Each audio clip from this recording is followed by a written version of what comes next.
minutes. Okay, kannst filmen. Ine, komm her. So ist gut, so ist gut. Hier. Good dog.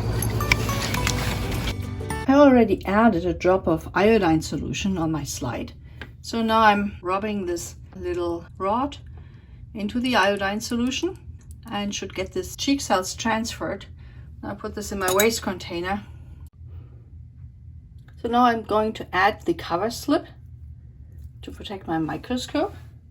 What I do is I put it on a 45-degree angle and slightly let it fall into my solution. And here you see some air bubbles.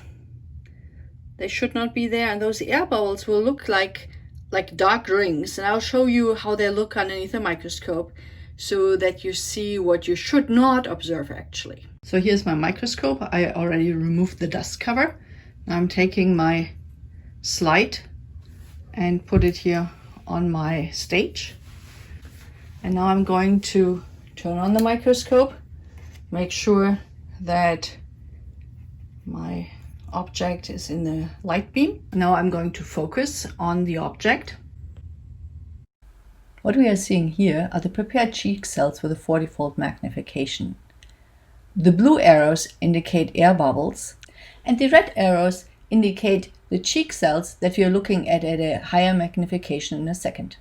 This is now a 100-fold magnification. Now we are observing the cheek cells with a 400-fold magnification. The red arrows indicate the cheek cells, and the blue arrows indicate those starch molecules that have been stained with the iodine. This happens when starch-containing food molecules are left in the oral cavity and stained with iodine. Here you see the cell membrane and the nucleus. Animal cells do not have a cell wall.